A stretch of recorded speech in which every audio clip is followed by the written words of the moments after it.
கோவை நீலாம்பூர் பகுதியில் நடைபெற்ற புத்தக வெளியீட்டு விழாவில் பாஜக மாநில தலைவர் அண்ணாமலையும் நாம் தமிழர் கட்சி தலைவர் சீமானும் பாட்டித்தலைவி வாழ்த்துக்களை தெரிவித்துக் கொண்ட சம்பவம் வைரலாகி வருகின்றது.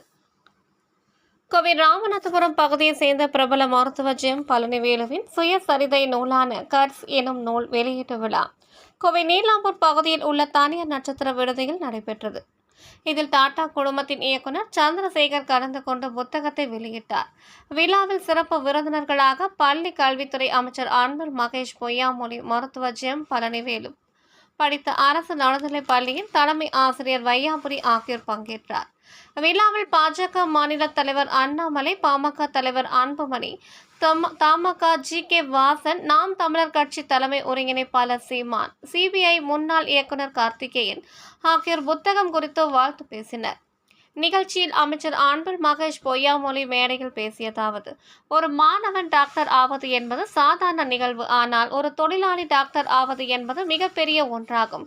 ஜெம் பழனிவேலு பள்ளி கல்வியை இடையில் நின்றவர். மீண்டும் படிப்பை தொடர்ந்து வெற்றியடைந்துள்ளார். மனிதாபிமானம் அதிகமுள்ள மருத்துவராக திகழ்கிறார் என தெரிவித்தார். நிகழ்ச்சியில் டாடா குழும இயக்குனர் சந்திரசேகர் மேடையில் பேசியதாவது: ஒருவர் எங்கு பிறக்கிறார் என்பது முக்கியமில்லை, அவர் எந்த நிலையை அடைகிறார் என்பதிலேயே அவரது வாழ்க்கையின் வெற்றி இருக்கிறது. சூழ்நிலைகளை நாம் மாற்ற முடியாது, அதை எப்படி எதிர்கொள்கிறோம் என்பதில் இருந்துதான் வெற்றி கிடைக்கும். டாக்டர் பழனிவேலு பி.சி. ராய் விருது உள்ளிட்ட உலகின் மிகப்பெரிய விருதுகளை பெற்றிருப்பது சாதாரணமானது அல்ல. ஒருவர் வெற்றிகரமானவராக உருவாவதற்கு அஞ்சாமை, ஈகை, அறிவு, ஊக்கம் ஆகிய 4 குணங்கள் வேண்டும் என்று திருவள்ளுவர் கூறியுள்ளார். அந்த குணங்கள் டாக்டர் பழனிவேலுவிடம் உள்ளது. அவரை வாழ்த்துகிறேன் என்றார். விழாவில் மருத்துவர் பழனிவேலு ஏற்புரை நிகழ்த்தினார். அப்போது மேடையில் பேசியதாவது: உலக அளவில் கடந்த நூற்றாண்டில் பல்வேறு தலைவர்கள், நிபுணர்கள் குறித்த புத்தகங்கள் வெளிவந்தன.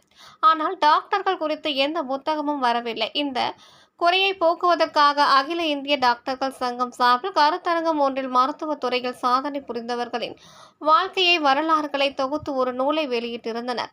அதில் எனது வாழ்வில் நடந்த சம்பவங்களும் சில பக்கங்களில் வெளியாகி இருந்தது. அதற்கு பெரும் வரவேற்பு கிடைத்தது. அதன் பின்னரே முழு புத்தகம் எழுதும் எண்ணம் வந்தது. முன்னாள் ஜனாதிபதி அப்துல் கலாமை சந்தித்த போது அவர் எனது வாழ்க்கை வரலாறை எழுத ஊக்குவித்தார். அதனாலேயே வாழ்க்கை வரலாறு புத்தகத்தை எழுதினேன். நாமக்கல் மாவட்டத்தில் வறண்ட பகுதியில் பிறந்த எனக்கு படிக்காவிட்டால் கூலி வேலை செய்யத்தான் போக வேண்டும். அதற்காகத்தான் நான் படித்தேன்.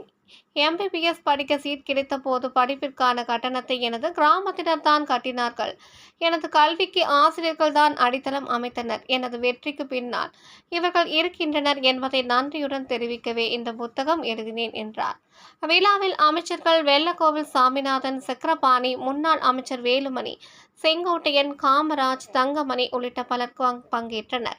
இதில் கலந்து கொண்ட பாஜக மாநில தலைவர் அண்ணாமலை, நாம் தமிழர் கட்சியின் தலைமை ஒருங்கிணைப்பாளர் சீமான் ஒருவரை ஒருவர் கட்டிப்பிடித்து வாழ்த்துக்களை பரிமாறிக்கொண்டனர். அதுபோல் அங்கு வந்த அதிமுக முன்னாள் அமைச்சர்கள் SP வேலுமணி, தங்கமணி ஆகியோர் அண்ணாமலையிடம் வணக்கத்தை தெரிவித்துக் கொண்டனர் என்பது குறிப்பிடத்தக்கது.